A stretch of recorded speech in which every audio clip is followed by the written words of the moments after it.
Hello दोस्तों, अगर आप भी इग्नू यूनिवर्सिटी से पढ़ रहे हैं, चाहे आप बीएससी कर रहे हो, बीकॉम कर रहे हो, बीए कर रहे हो, एमए कर रहे हो, एमएससी कर रहे हो, एमकॉम, या फिर आप लाइब्रेरी साइंस कर रहे हो, या फिर मास्टर ऑफ लाइब्रेरी साइंस कर रहे हो, आप इग्नू से वही बंदा एडमिशन लेता है। या फिर भाई या तो कोई जॉब कर रहा हो, या फिर रेगुलर जाने के लिए टाइम ना हो, या फिर रेगुलर बड़ी यूनिवर्सिटी में या फिर जिस कॉलेज में चाहते हैं, जिस यूनिवर्सिटी में चाहते हैं उसमें एडमिशन नहीं हो पाता स्टूडेंट्स का, तो वही डिस्टेंस से एडमिशन ले लेते हैं।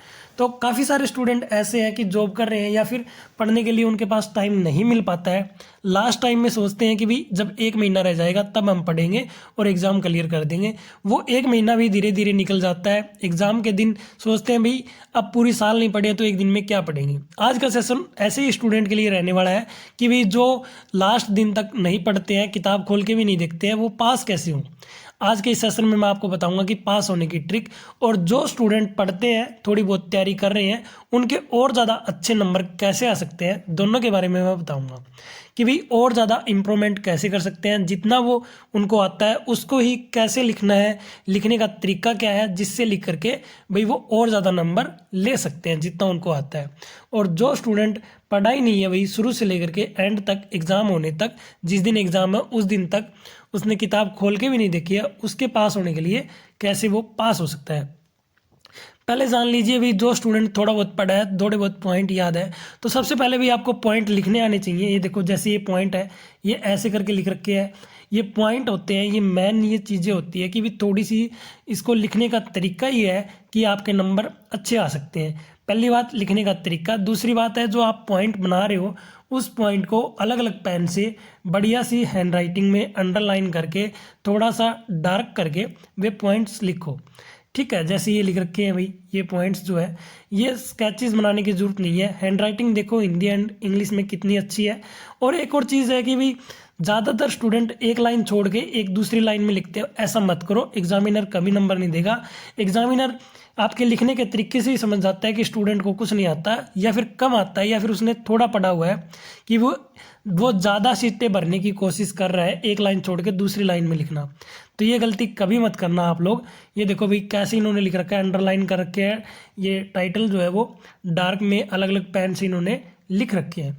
तो जितना आपको आता है, सबसे पहले आप जब आप अपनी जो आंसर शीट आपको मिलती है, सबसे पहले आंसर शीट में आपको ये देखना है कि टोटल पेज कितने हैं। 30 पेजेस आते हैं, उसके अंदर जो उनकी गाइडलाइन के पेज होते हैं, फ्रंट का पेज होता है, उसके समेत रफ पेज होते हैं। 30 की आती है, 26 की आती है, 27 की आती है, 32 की आती है, 28 की आती है, ये होते हैं भाई। ठीक है, जब न्यू शीट आती है उसमें 1-2 पेज कम, 1-2 पेज ज़्यादा, एवरेज मान के चले तो 30 पेज होते हैं, जिसके अंतर्गत भाई 10-10 नंबर वाले 4 क्वेश्चन हो गए, या फिर 20-20 नंबर वाले 4 क्वेश्चन हो गए। उसके बाद में 4-5 क्वेश्चन हो गए भी 5 नंबर के या 10 नंबर के। तो बेटा सबसे पहले आपको ये चीज़ देखनी है कि भी आपके क्वेश्चन पेपर के अंतर्गत 20 नंबर वाले कितने क्वेश्चन है और 10 नंबर वाले कितने क्वेश्चन है। ठीक है, उसके हिसाब से आप अपनी सीट को डिवाइड कर दीजिए कि भी मेरे जो आंसर शीट है उसके अंतर्गत 30 पेज है। ठीक है, 30 पेज के अंतर्गत 4 क्वेश्चन है 20 नंबर वाले, मेरे को इतने पेजेस में भरने हैं, और बाकी बच के 5 क्वेश्चन में या 5 नंबर के हैं या फिर 10 नंबर के, वो इतने पेज में भरने हैं।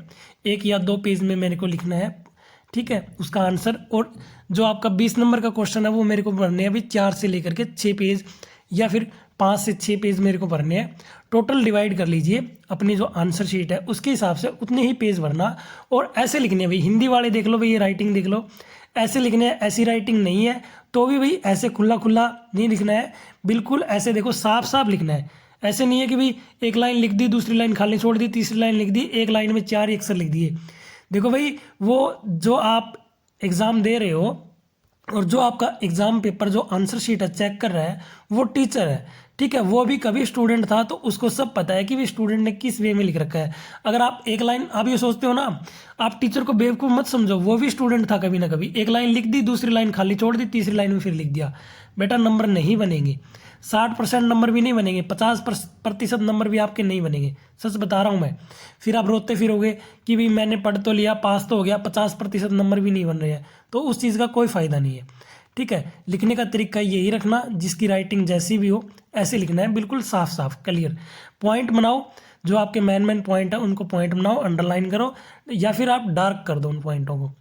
ठीक है। नंबर 2 बात भाई, जो बच्चे बिल्कुल भी नहीं पढ़े हैं, सर हम लोग क्या करें, हम कैसे पास हों।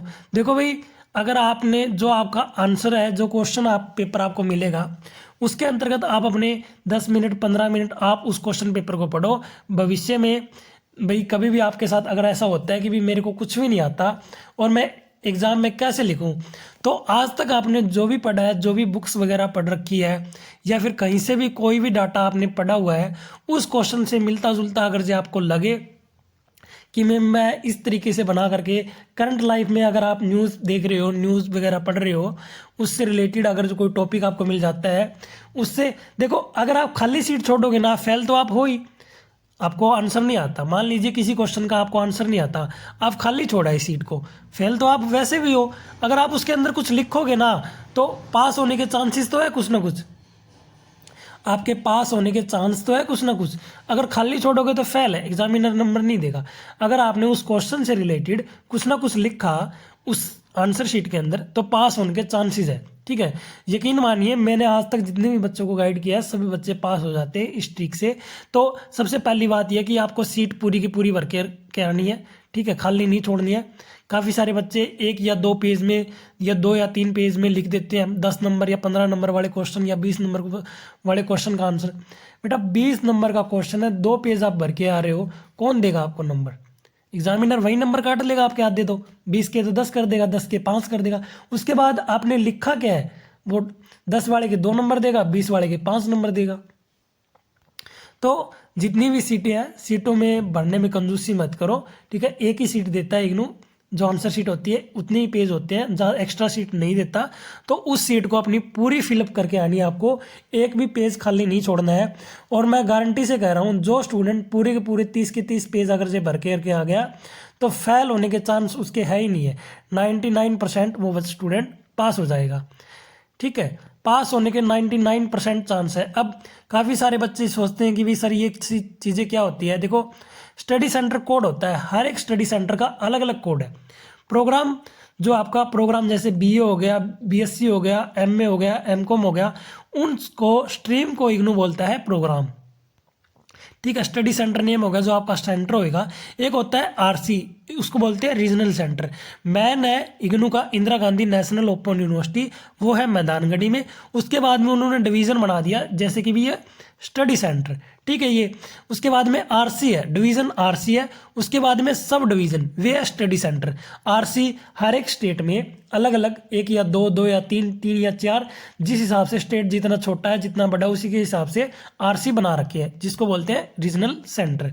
उसके सब डिवीज़न, जिसको बोलते हैं हम स्टडी सेंटर, वो आपको ऑल इंडिया गवर्नमेंट कॉलेजेस में देखने को मिल जाएंगे, जहाँ पे भी कोई भी गवर्नमेंट कॉलेज हो। प्रोग्राम बोलते हैं, जैसे आपकी कोई स्ट्रीम होगी, स्ट्रीम को इग्नू बोलता है प्रोग्राम। रोल नंबर को बोलता है इनरोलमेंट नंबर। नेम पता है, एड्रेस आपको पता है, कोर्स कोड। अब बच्चे इस चीज़ में कंफ्यूज हो जाते हैं, सर ये कोर्स कोड क्या है? देखो बेटा, जो आपका सब्जेक्ट रहता है ना, सब्जेक्ट को इग्नू बोलता है कोर्स। आपके सब्जेक्ट का टाइटल होता है, एक होता है कोड। जैसे हम लाइब्रेरी साइंस से, हमारे लाइब्रेरी साइंस में होता है BLI 221, ये हमारा कोर्स कोड है। और कोर्स का टाइटल क्या है?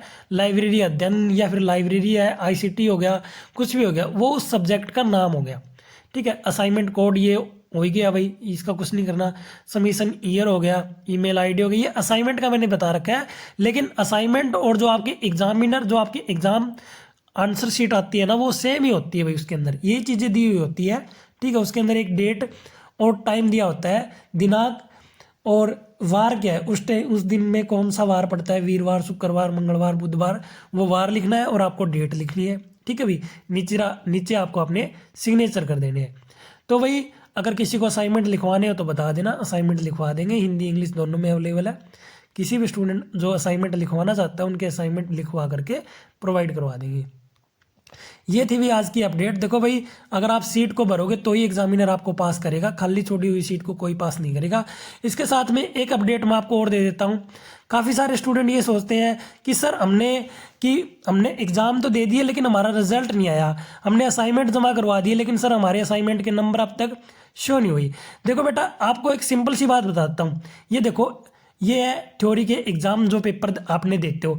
देखो जो जो पेपर आपका चेक होता जाता है ना वो कंप्लीट हो जाता है, नंबर यहाँ पे अपडेट हो जाते हैं। अगर आप पास हो तो पास, फेल हो तो फेल, कंप्लीट नोट कंप्लीट है यहाँ पे नंबर नहीं चढ़े। ठीक है, जैसे जैसे आपके असाइनमेंट चेक होते हैं वैसे वैसे आपके असाइनमेंट के नंबर अपडेट होते रहते हैं। जैसे जैसे आपके क्वेश्चन पेपर चेक होते रहते, जो आपकी आंसर शीट है वो चेक होती रहती है, वैसे वैसे नंबर अपडेट होते रहते हैं। देखो एक असाइनमेंट चेक हुआ मेरा, 1 के नंबर चढ़ गए ट्रम। ये देखो जरूरी नहीं है कि भी आपके जो एग्जाम के बाद भी आपके जो है असाइनमेंट के नंबर अपडेट होंगे। ये देखो आपके सामने, ये देखो कि भी मेरे थ्योरी के एग्जाम तो सारे हो गए, कंप्लीट दिखा दिया, लेकिन असाइनमेंट के नंबर वो अब तक अपडेट ही नहीं हुए, एक ही असाइनमेंट चेक हुआ है। तो ये आगे पीछे होता रहता है, इसमें कोई घबराने वाली बात नहीं है। ये एक असाइनमेंट के नंबर रह गए हैं और ये यहाँ पे एक थ्योरी एग्जाम के पेपर नंबर रह गए हैं। ठीक है, जैसे जैसे ये कंप्लीट हो जाएगी, ये देखो पूरी की पूरी ये कंप्लीट हो गई है, सबके सब पेपर चेक हो गए हैं। ये असाइनमेंट है, ये एंड थ्योरी है, और ये प्रैक्टिकल है। जब तक आपकी प्रैक्टिकल के एग्जाम के नंबर भी नहीं लगेंगे तो नोट कंप्लीट दिखाएगा। प्रैक्टिकल के जो सब्जेक्ट है उनके नंबर लगते ही यहाँ पे क्या दिखा देगा, कंप्लीटेड। ठीक है भाई, तो इसका वेट करो। उसके जैसे ही आपका ग्रेड कार्ड फुल अपडेट हो जाएगा, कंप्लीटेड हो जाएगा, उसके 40 या 45 दिन के बाद में आपकी ये डीएमसी आपको मिल जाएगी, आपके घर पे आ जाएगी। डीएमसी के बाद में डिग्री मंगवाने के लिए, ठीक है, उसके लिए 600 रुपये फीस रहती है। उसके बारे में मैंने बता रखा है, डिस्क्रिप्शन में लिंक दे रखा है, वीडियो देख सकते हो आप। अगर आप हमारे साथ जुड़ना चाहते हो तो डिस्क्रिप्शन में टेलीग्राम ग्रुप और व्हाट्सएप ग्रुप का लिंक दे रखा है, आप ज्वाइन कर सकते हो। मैं SDY शिव गौरी आज का सेशन यही एंड करता हूँ। जय हिंद दोस्तों।